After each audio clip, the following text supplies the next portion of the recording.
2024 లేదా 25లో డిగ్రీ లేదా బీటెక్ చదివారా? సాఫ్ట్వేర్ జాబ్ కోసం ఎదురు చూస్తున్నారా? అయితే కోడ్ జ్ఞాన్ 100 డేస్ కోర్సులో చేరండి, జాబ్ సాధించండి. నమస్తే. భారతదేశంలో పురాతనంగా ఉన్న నానుడి మాతృదేవో భవ, పితృదేవో భవ, ఆచార్య దేవో భవ. అంటే భారతదేశ సంస్కృతి సాంప్రదాయాలు కొన్ని వేల సంవత్సరాల నుంచి తల్లికి ఇచ్చే ప్రాధాన్యత అది. అందుకే మళ్ళీ చెప్తున్నాను, మాతృదేవో భవ, పితృదేవో భవ, ఆచార్య దేవో భవ అన్నారు. సో తల్లికి ప్రథమ స్థానం ఇచ్చారు. ఎందుకు ఇచ్చారంటే ఎంతో కష్టపడి తను 9 మాసాలు మోసి బిడ్డకు జన్మనిచ్చి తర్వాత బిడ్డ తన పనులు తాను చేసుకునేంత వరకు మంచి చెడు కూడా తానే స్వయంగా చూస్తూ విద్యాబుద్ధులు నేర్పిస్తూ, అందుకే the mother is the first teacher of any person in the world అన్నారు. నాట్ ఓన్లీ ఇన్ ఇండియా, ప్రపంచంలోనే తల్లి మొదటి గురువు అని చెప్పడం జరిగింది. సరే, రకరకాల కారణాలతో తల్లి వాళ్ళ స్థాయిని బట్టి ఎంతమంది పిల్లలు ఆమె జన్మనిచ్చినా వాళ్ళందరినీ సమానంగా పెంచడానికి, విద్యాబుద్ధులు నేర్పించడానికి తన వంతు సాయం చేస్తుంది. పితృదేవో భవ అని ఎందుకన్నారంటే తండ్రి తర్వాత స్థానం. అంటే ఇంట్లో మంచి చెడ్డ చూసుకునేది అమ్మ అయితే, బయట సంపాదన అంటే వ్యాపారం కానివ్వండి, వ్యవసాయం కానివ్వండి, ఏదైనా కానీ సంసారాన్ని నడిపించే బాధ్యత తండ్రి తీసుకుంటాడు. కాబట్టి పితృదేవో భవ అన్నారు. సరే, ఈ రెండు బాగానే ఉన్నాయి. అమ్మ జన్మనిస్తుంది, బాబు ఎదుగుదలకి తండ్రి దోహదం చేస్తాడు. తర్వాత విద్యాబుద్ధులు నేర్పించడానికి, అంటే ఇప్పుడంటే ఈ కార్పొరేట్ స్కూల్స్ ఇవన్నీ వచ్చినాయి, కానీ పాత రోజుల్లో గురుకులాలు ఉండేవి. ఆ గురుకులాల్లో తారతమ్యం లేకుండా, అంటే రాజుగారి పిల్లల దగ్గర నుంచి పేదవాళ్ళ పిల్లల వరకు అక్కడ విద్య నేర్చుకునేవాళ్ళు. అందుకే ఆచార్య దేవో భవ అన్నారు. ఇది బాగానే ఉంది. గమనించాల్సిన విషయం ఏంటంటే పిల్లల పెంపకంలో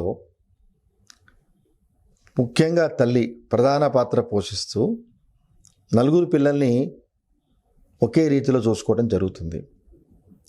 అంటే తను తినకపోయినా, తను ఇబ్బంది పడుతున్నా, ప్రయారిటీ ఈజ్ హర్ చిల్డ్రన్. అలాగే పిల్లల్లో ఎవరికైనా కొంత ఇబ్బందికరమైన వాతావరణం ఉంటే, అంటే ఆరోగ్యం సరిగ్గా లేకపోయినా, ఏదైనా మిగతా పిల్లల కన్నా ఇబ్బందికరంగా ఏదైనా ఉంటే వాళ్ళకి ప్రిఫరెన్స్ ఇవ్వడం జరుగుతుంది. అంత మాత్రం చేత మిగిలిన ముగ్గురు పిల్లలు అమ్మ మనని నెగ్లెక్ట్ చేస్తుంది అనుకుంటే అది వాళ్ళ పొరపాటు. ఇలా కాలక్రమేణా పిల్లల ఎదుగుదలై వాళ్ళు పెరిగి పెద్దవాళ్ళై మళ్ళీ వాళ్ళ సంసార జీవితం వచ్చి వాళ్ళు పిల్లలైనప్పుడు సైమల్టేనియస్గా ఈ అమ్మ నాన్న కూడా వయసుతో పాటు వృద్ధాప్యంలోకి వస్తారు.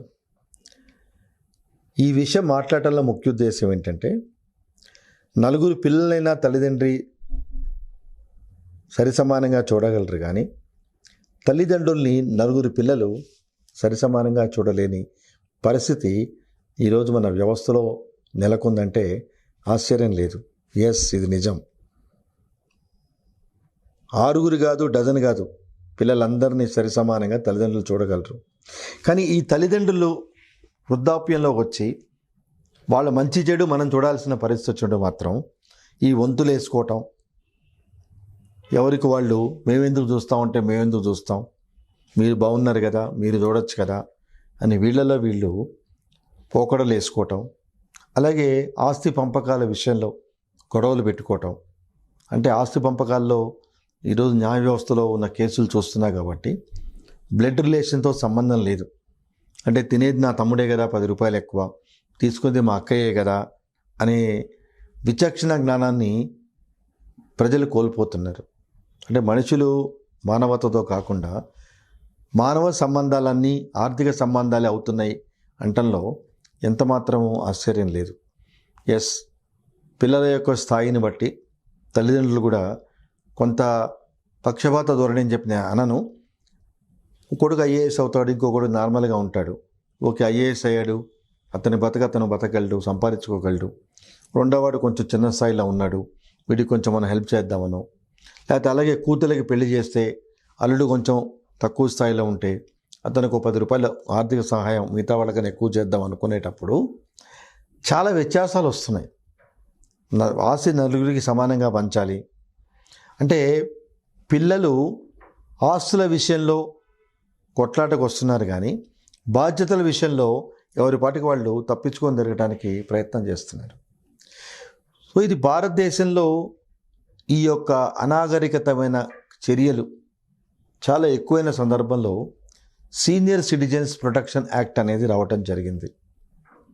అంటే వృద్ధాప్యంలో ఉన్న తల్లిదండ్రుల్ని పిల్లలు గనక సక్రమంగా చూడకపోతే దానికి తగిన న్యాయ సంరక్షణ పొందటానికి ఈ సీనియర్ సిటిజన్స్కి చట్టమే వెసులుబాటు కల్పించింది.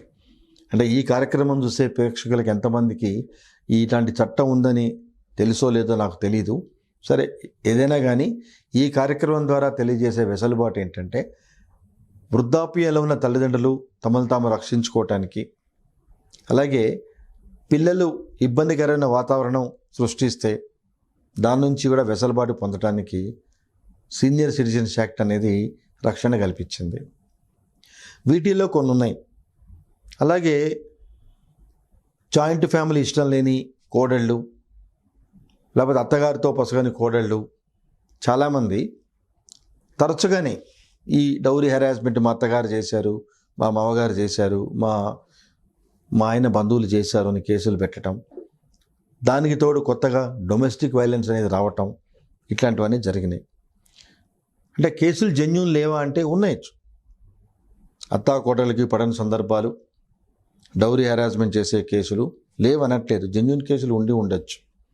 కానీ జెన్యూన్ కేసులు ఉన్నప్పుడు దాని ఒక కన్సిలేషన్ ద్వారా కాకుండా డౌరీ మా అత్తగారు నన్ను హెరాస్ చేస్తున్నారు, మా ఆయన చేస్తున్నారు, మా మామగారు చేస్తున్నారని న్యాయస్థానాలకు పరిగెత్తడం, లేదా పోలీస్ కంప్లైంట్ ఇవ్వటం, వాడిని ఆ ఏజ్లో ఇబ్బంది పెట్టడం చాలా సహేతుకంగా అనిపించరు.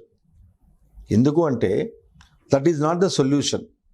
అంటే ఇది ఎలా ఉందంటే పంటికి పన్ను కంటికి కన్ను అనే సామెతలాగా మా అత్తగారు నన్ను నేర్పించింది కాబట్టి ఆమెను పోలీస్ స్టేషన్కి ఇడ్చాలి, దాని వయసుతో తారతమ్యం కానీ ఎక్కడా లేదు. ఈ సందర్భంలోనే అంటే సందర్భం వచ్చింది కాబట్టి చెప్పే ఉదాహరణ, భర్తని వేరు కాపురం పెట్టమని ఇబ్బంది పెట్టడం కూడా భార్య క్రూయాలిటీ కింద వస్తుంది. ఆ గ్రౌండ్ మీద కూడా భర్త is entitled to get divorce అని ఉన్నత న్యాయస్థానాలు చాలా సందర్భాల్లో తీర్పులు ఇవ్వటం జరిగింది.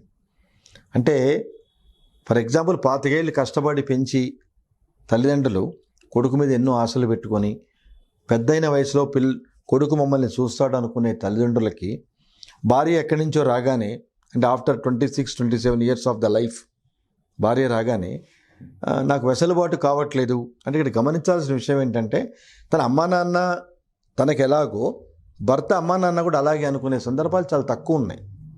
సో అది గమనించుకోవాలి. అలా కాకుండా వేరు కాపురం పెడదాం, లేదు విడిగా ఉందాం. విచిత్రమైన విషయం ఏంటంటే ఆడపిల్ల తల్లిదండ్రులకి ఈ పోకడలు ఎక్కువైనాయి. అంటే పిల్ల తెలుసో తెలియకో అంటే ఈ సోషాలిటీలోనూ ఈ సోషల్ ఆస్పెక్ట్స్లో ఉండాలనుకుంటే ఆడపిల్ల తల్లిదండ్రులు కూడా వీటిని ప్రోత్సహిస్తున్నారు. అవును మా అమ్మాయి విడిగా ఉండే కండిషన్స్ పెడుతున్నారు. అవును మా అమ్మాయి విడిగా కాపురం పెడితేనే వస్తుంది, అలా ఉంటేనే వస్తుంది, ఇలా ఉంటే వస్తుంది. ఓకే, ఒక్కడే కొడుకు, ఆ కొడుకు తండ్రి లేదనుకుంటాం, తల్లి ఎక్కడికి వెళ్తుంది? అది ఎవరు ఆలోచించరు. అలాగే పిల్లకి ఒకడే అన్నయ్య ఉన్నాడు, అంటే ఒక అబ్బాయే ఉన్నాడు, తండ్రి మరణాంతరం ఉన్నాడు, మరి తల్లి ఎక్కడ ఉంటుంది? అంటే ఎలా అయిపోయిందంటే over a period of time slowly the people are getting in to female dominated society. సరే, ఇది ఒక నిమిషం పక్కన పెడితే మనం మాట్లాడుకునే ప్రధాన అంశం వృద్ధులకి ఆశ్రయం కల్పించడానికి, ప్రొటెక్షన్ ఇవ్వటానికి కూడా భారత రాజ్యాంగంలో ఉన్న ప్రాదేశిక నిర్దేశికమైన సూత్రాలను అనుసరించి వెసులుబాటు కల్పించడం జరిగింది.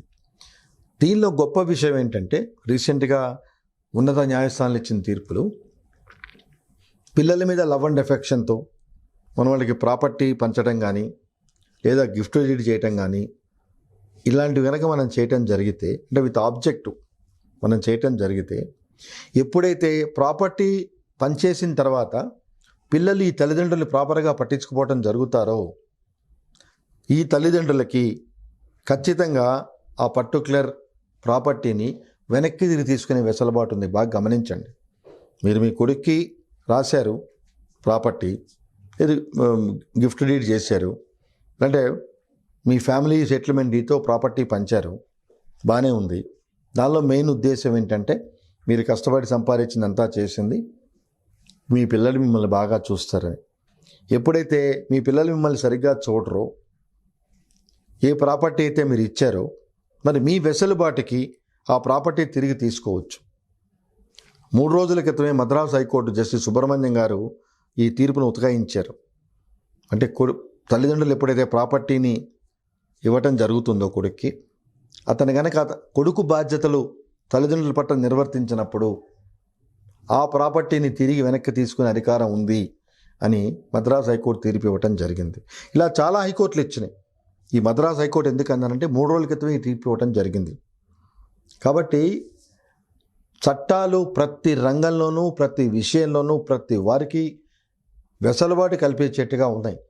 ఇలాంటి చట్టాలు ఉన్నాయని తెలుసుకోవాల్సిన బాధ్యత, తెలియజేయాల్సిన బాధ్యత మాకు మీకు ఉంది. కాబట్టి ఈ కార్యక్రమం ద్వారా వృద్ధులు వాళ్ళ ప్రొటెక్షన్ చేసుకోవటానికి భారతదేశంలో చట్టాలు ఉన్నాయని, వాళ్ళ సొంత పిల్లలు కూతురు కానీ కొడుకు కానీ వాళ్ళని ప్రామాణికంగా తీసుకోకుండా, వాళ్ళ మంచి మర్యాదలు చూడకుండా ఉంటే వాళ్ళ మీద చర్యలు తీసుకోమని న్యాయస్థానాలను అప్రోచ్ అయ్యే వెసులుబాటు కూడా ఉందని, అలాగే ఏదైనా మీరు ప్రాపర్టీ పిల్లల పేరు మీద ఇచ్చినప్పుడు ఆ ఇచ్చిన పర్పస్ సర్వ్ కాకుండా వాళ్ళు మిమ్మల్ని ఇంటి నుంచి పంపించడానికో, లేకపోతే వాళ్ళ బాధ్యతలు వాళ్ళు చేయకుండా ఉన్న పరిస్థితుల్లో మీ ఆస్తిని మీరు తిరిగి వెనక్కి తీసుకోవటానికి ఈ ఓల్డ్ పీపుల్ సీనియర్ సిటిజన్స్ యాక్ట్లో ఈ వెసులుబాటు ఉందని తెలియచేస్తూ, భారతదేశంలో ఉన్న సంస్కృతి మాతృదేవో భవ, పితృదేవో భవ, ఆచార్యదేవో భవ అనేది ఆ యొక్క ఉనికిని కోల్పోకుండా వీలైనంత వరకు, ఎంత మోడర్నైజేషన్ వచ్చినా తల్లికి కొడుకు తల్లి, దానిలో మోడర్నైజేషన్ లేదు. ఎప్పుడైనా తల్లి తల్లే, తండ్రి తండ్రే. యుగాలు మారినా, చరిత్ర మారినా, టెక్నాలజీ మారినా వాళ్ళ ఇంపార్టెన్స్ ఎక్కడికి పోదు. కాబట్టి ప్రేక్షకులు చిన్నప్పుడు మనల్ని పెంచి పెద్ద చేసి నన్ను ఎందుకు అన్నావు, నేను ఎవడు కనమన్నాడు అనే పిల్లలు చాలామంది ఉన్నారు. రేపు మీ పిల్లలు మిమ్మల్ని అడిగితే మీరు ఎలా ఉంటారో ఆలోచించుకోండి. ఎన్నో కష్టాలు పడతారు, తినక, అంటే వాళ్ళకున్న ఆర్థిక వెసులుబాటులోనే వీలైనంత వరకు ఆ కష్టాన్ని పిల్లలకి తెలియకుండా, వాళ్ళు ఏం చేస్తారో ఏమో మనకు తెలియదు. అమ్మా నాన్న పిల్లలు బాగుండాలి, పిల్లలు నలుగురిలో దర్జాగా ఉండాలి అనే యొక్క కాన్సెప్ట్తో పెంచి పెద్ద చేసిన తల్లిదండ్రులకి మన వంతు సాయం, వాళ్ళ వృద్ధాప్యంలో వాళ్ళు మనం పిల్లలుగా ఎలా పెంచి పెద్ద చేశారో వాళ్ళు వృద్ధులైనప్పుడు అదే రీతిలో మనం కూడా వాళ్ళని జాగ్రత్తగా చూసుకొని వాళ్ళ మనసుకు ఆనందం కలిగించి ఉండాలి. తప్పితే అరే ఇట్లాంటి కొడుకు నాకు ఎందుకు పుట్టాడా, ఇంత కష్టపడి పెంచి పెద్ద చేస్తే వీడు ఇలా తయారయ్యా అనే మనస్తాపం మాత్రం దయచేసి తల్లిదండ్రులకు ఇవ్వకండి. ఈ కార్యక్రమం చూసే వాళ్ళు ఎవరైనా తప్పులు ఏమైనా మాట్లాడి తల్లిదండ్రుల గురించి ఉంటే మాత్రం దాన్ని పాజిటివ్గా తీసుకొని తప్పితే ఎవరిని ఉద్దేశించి నేను చెప్పట్లేదు. అలాగే తల్లిదండ్రులకు కూడా మీ బాధ్యతలు మీరు చేయండి. పిల్లలకు కూడా తల్లిదండ్రుల్ని పెద్ద వయసులో చూసుకోవాల్సిన ధర్మం మన మీద ఉంది. కాబట్టి మన ధర్మాలు మనం చేస్తూ మన సాంప్రదాయాలకు అనుగుణంగా మన సొసైటీలో మంచివాళ్ళుగా ఉందామని కోరుకుంటూ నమస్కారం.